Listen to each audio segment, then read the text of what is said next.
Welcome to yet another season of Tata Katha, Season 3. In this season, we are reviewing the book Tata Living by Values, written by Mr. Donn Doongaji. Mr. Donn Doongaji has been a Tata veteran, having worked for over 50 years with the group. He has also worked with luminaries like Mr. JRD Tata, Mr. Sumant Mulgaonkar, Mr. Rasi Modi, and Mr. Nani Palkhiwala. Welcome to the show, Mr. Doongaji. Thank you very much, Girish. Pleasure to be here with you. Thank you, sir. Thank you for making it. Now, sir, one thing which I want to tell the readers is the first thing that really excited me about this marvelous book, Tata Living by Values, are the contents of it. And I must share it with the people who are watching this episode. It starts, look at the chapters. The first is philosophy and culture. And the chapters are spiritual pursuit, purpose, ethics and governance, performance, the inclusive circle, generosity and fairness, gratitude, gross company happiness. Now, how many books in management do we find which have chapters on generosity and fairness, which have a chapter on gratitude, and which has a chapter on gross company happiness? So kudos to you for having written such a very warm and a very, I would say, interesting book. More than anything else, it brings forth the person that you are, sir. And kudos to you for it has reflected so very positively on you. And you are aware of the conversation that both of us have had on how much I wanted to do this episode with you, only because it brought out a very humane, a very warm, a very loving, a very caring person, Mr. Donn Doongaji. Thank you, sir, once again for being with us here today. The pleasure is entirely mine, Girish. Your words are more generous than what I deserve. But whatever I have written in this book is nothing but recapitulating my whole experience with the Tata Group. So what I learned is what has been recorded in this book in a way. Things like purpose. There is an interview of JRD Tata where he says it's not only about loss of profit, and then he pauses and says it's also about loss of purpose. And those are things which influenced me. I think it rubbed on to me because I was an idealist myself, and God placed me in an organization which had very high ideals and values. So my soul was in tune with the house philosophy, as it were, as I've said in my book. And therefore, it was not very difficult for me to pen these pages. They just flowed. And the COVID isolation made it very easy for me to write this book. I never thought I would end up writing a book. I did write a few articles here and there.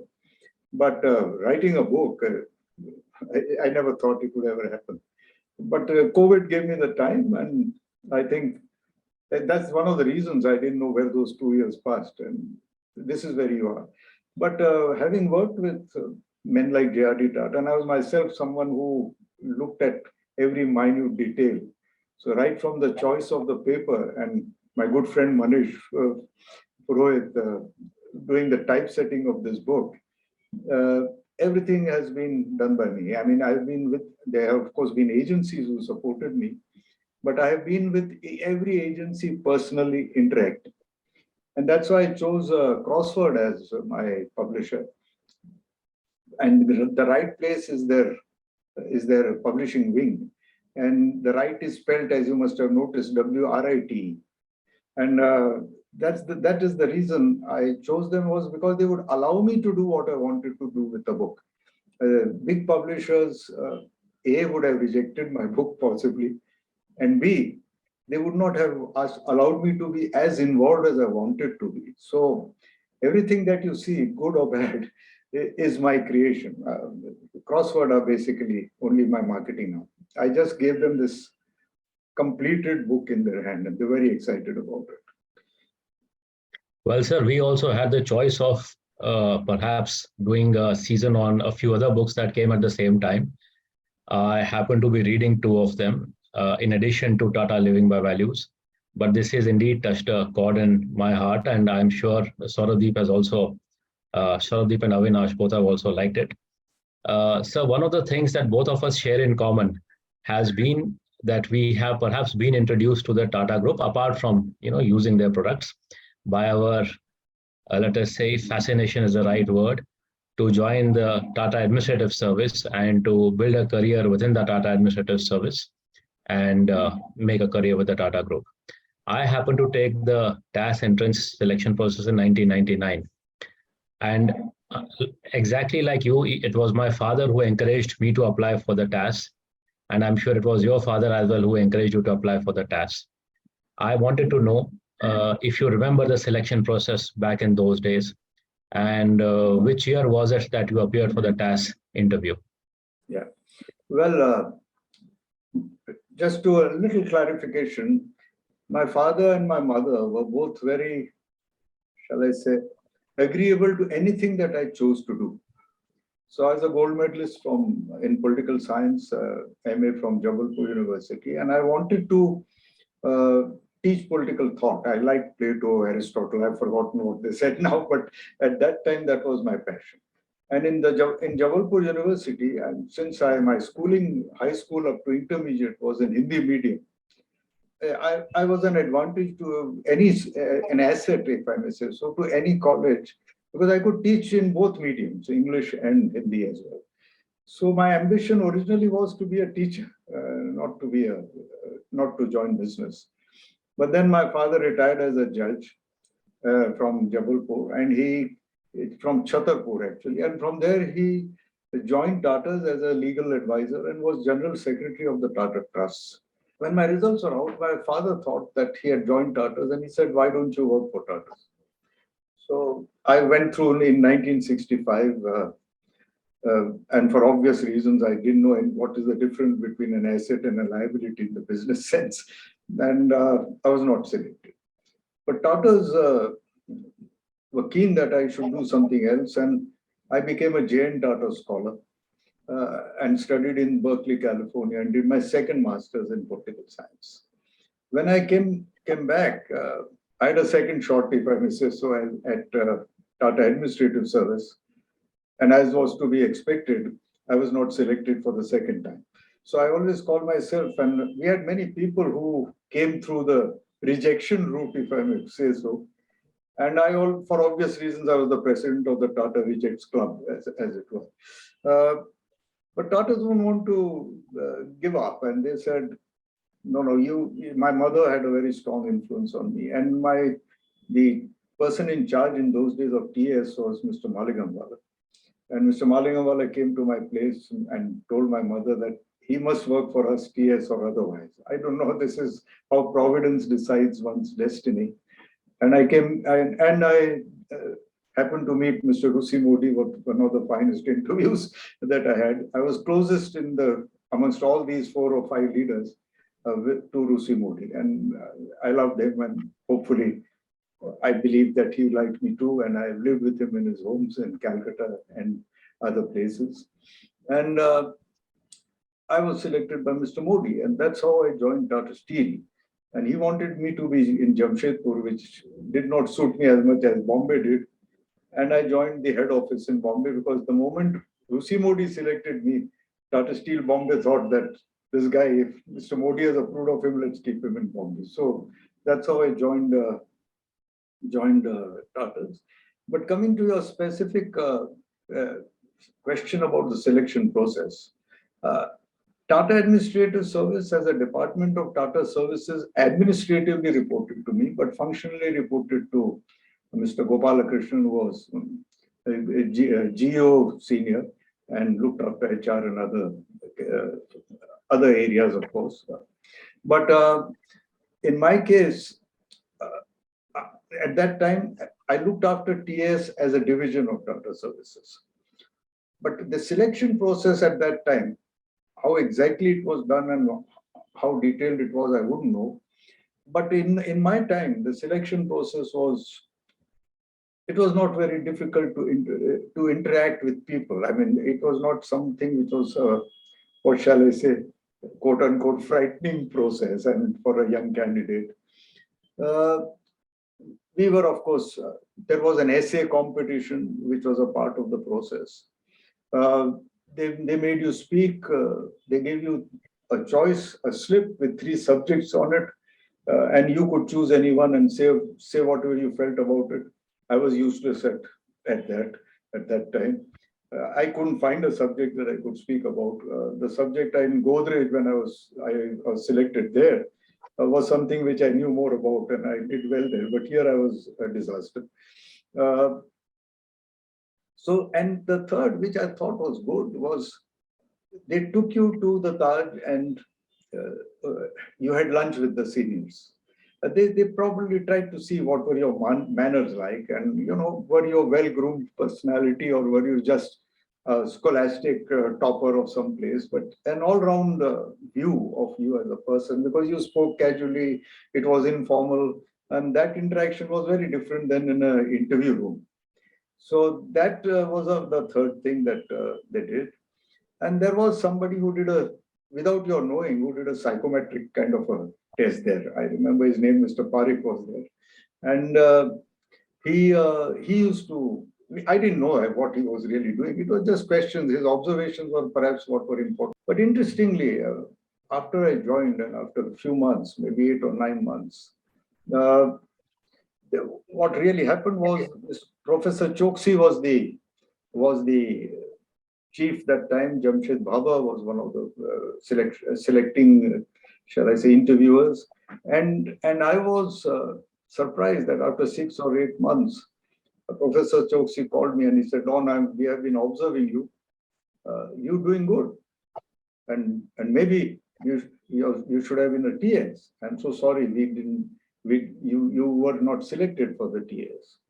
Imagine in which group a person at that level would come and actually say sorry to a candidate who was not selected for being a TS. That became my gold standard in terms of values as to humility. How do you sort of propagate it, and how do you build in humility in yourself and with others? So I was very embarrassed. I said, sir, you don't have to say anything to me. But they made it good to me financially. I didn't have the TS label, but when it came to increment, my remunerations were more or less on the TS lines.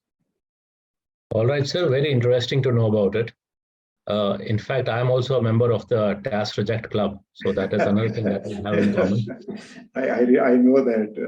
That's the reason I thought So we both are good. We don't have to be bothered about not being TS. All right. Sir, it is not very often that we meet a contemporary of Mr. JRD Tata, someone who has worked alongside him. Before we come on to your interaction with Mr. Tata in particular, I wanted you to reflect on the past 50 years that have gone by, and specifically your career journey. What role did you start in? What roles did you work in? So here we just want to know the companies and your role there, and we'll come to more specific achievements within those roles a little later. 56 years actually now. This is my 56th year of association with the group. My active years were 42 years. From 1966 December when I joined till 2008 December when I retired. Actually, being November born, I should have retired at the end of November in 2008. But I had joined on 8th of December 66, and I requested the board of Tata Services. I said, in a way I would retire, but please keep me on the rolls for 8 more days, because then I would complete 42 years. So they didn't just do it for 8 days, they gave me an additional month. And that's how I retired at the end of December instead of at the end of November, because I wanted to really complete 42 years of full service. So I did a little more than 42 years of active service. So I joined in those days we had very odd kind of designations. I was called assistant officer. So I didn't know whether I was an officer or I was not an officer, because I didn't know what was an assistant officer.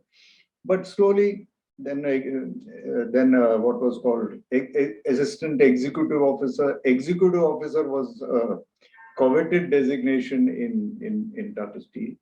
And then you had the principal executive officers. We didn't have vice presidents at that time when I joined. And then, of course, if you grew, join the board in an executive capacity, depending how you. So yes, I joined Tata Steel in December 1966. And in those 42 active years, uh, other than working in Tata Steel as such, or 34 out of my 42 years are actually a part of Tata Steel. And I worked from 66 to 1986 in the head office. And we were not just postman kind of people. We were utilized genuinely by the head office and by the leaders who were there to be effective links with the operations. So I looked after raw materials division, which was my favorite. Mines, coal fields, they fascinated me. And people had different portfolios. So raw materials was one of my major portfolios at that time. And so we were the link between operations and the board through the seniors that we worked for. And we had to represent them and represent the head office to those centers of operations. So part of the works was with me, budgets of raw materials, which were huge budgets in those days, running into maybe 50, 60 crores, which was big money at that time in 67, 68. You can imagine what it would be look like today. So cost sheets and, operations, they were all a part of that. Then foreign exchange loans, there was, India had no foreign exchange at that time. So getting foreign exchange loans from a body like the World Bank through the ICICI route, which was negotiated by my seniors, but the whole processing at that time, when it came to having the documents ready and liaising with the ICICI, was done by me at that time for many years. So till 1966, it was more a staff function, as it were, but it was not an unimportant function. So it taught me many things. And I had a technical aptitude. I was not a qualified engineer, but I could grasp mining and all the processes that were there, including in steel plants, very quickly. I wouldn't say I was an expert, but it wasn't alien to me. And I was never embarrassed to ask silly questions to those who taught me, and they encouraged me to ask those silly questions. We had a camaraderie in Tata Steel, and perhaps it still exists, but we had a camaraderie which I've never seen in any other operation. Bosses actually held your hand to make you into good steel men, if I may call them. And as Tom Peters says, leaders don't create followers; they create more leaders. And that was the approach of the seniors I worked with. So in those 20 years, I had a chance to work with Mr. Sabawala, who had retired from, who had not retired, who had moved from Delhi to where he was our resident representative director with the government of India and liaising with all the embassies and so on. He was our presence in Delhi, Delhi being important, as you know.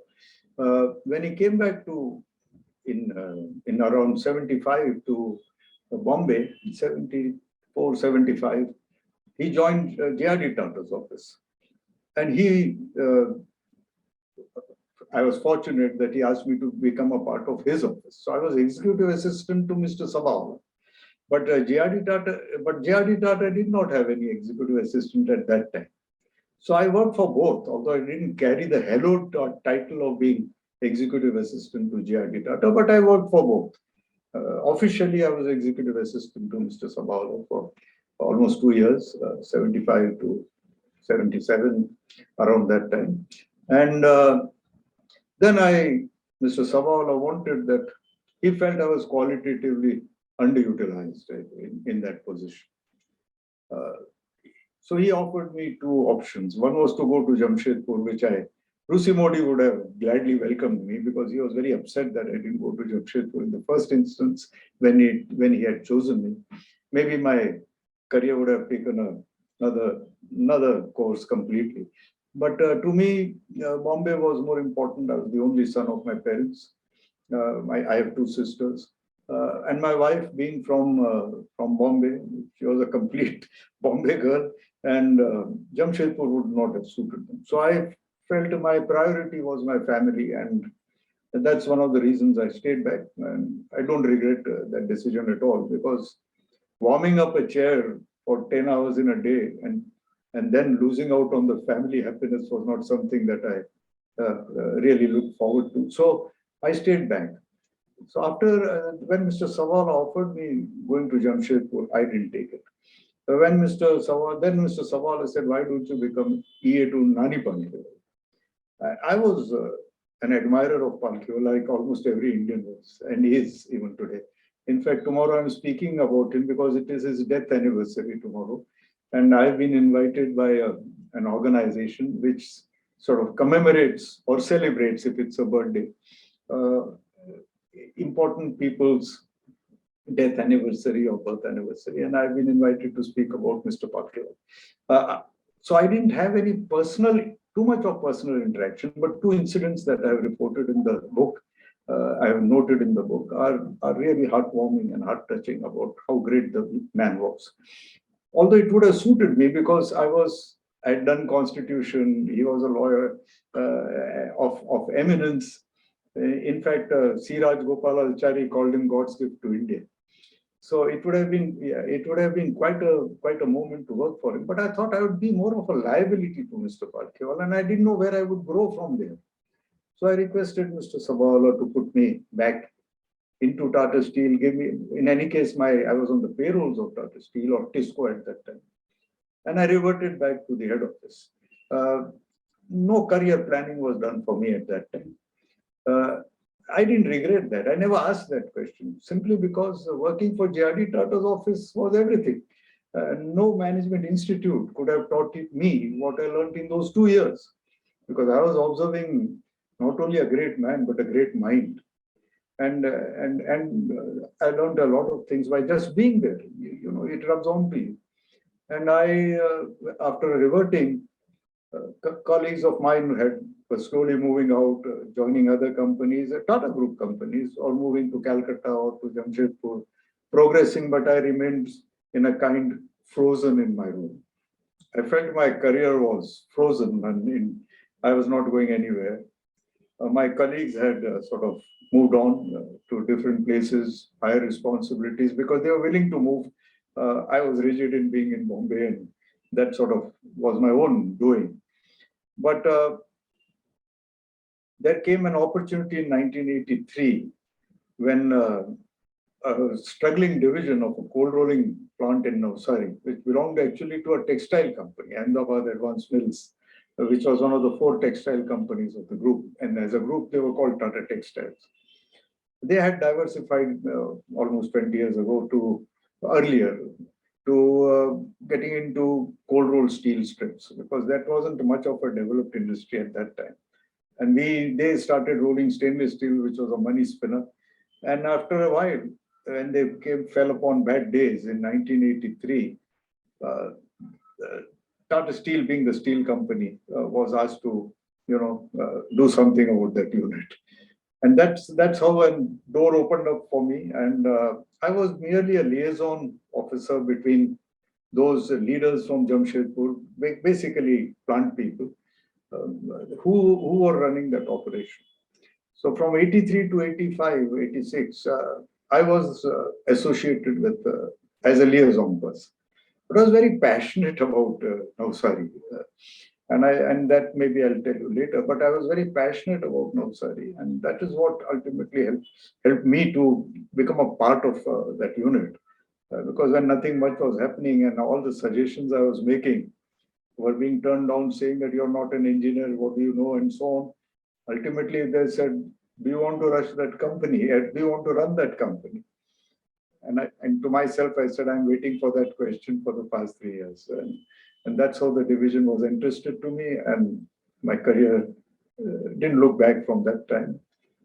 We made that into, in 1991, Investment Week called it the best company in that sector for the year.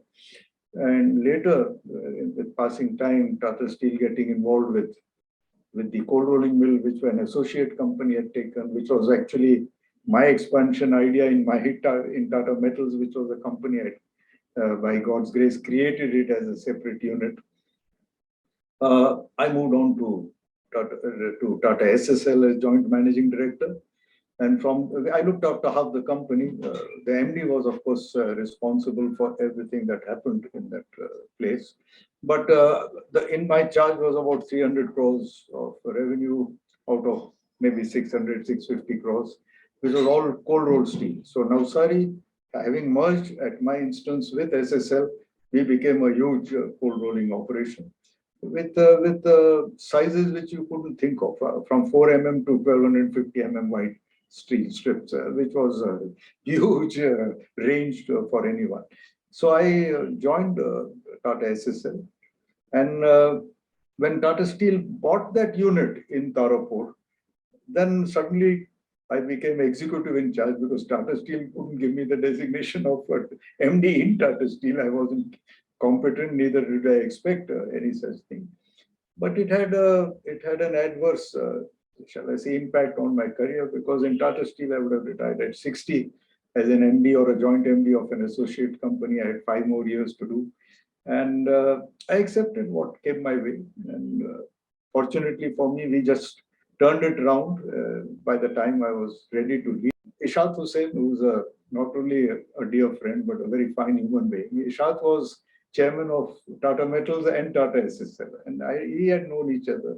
And he knew that I wasn't particularly happy with the situation in which I was. And an opening happened in Tata Services, which is what shall I say, in-house company. It is not a listed company. It caters to the requirements of the group in many areas, right from Tata Management Training Center, Pune, to the Delhi office, to the Department of Economics, the central legal system. These are the major ones. We have 17 divisions there in that company. And when the MD there retired, our president retired, he sort of said, why don't you? So I came back to Bombay House after just being out of it for only 1.5 years.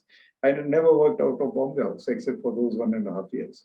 For me, that's been my temple. So I was more than delighted to be back in Bombay House. And from Tata Services, I retired in 2008. That's very briefly my professional career journey, Girish, for you. All right, sir. Thank you so very much for giving us that detailed insight. It is not very often that we meet someone who's worked as an executive assistant to Mr. JRD Tata.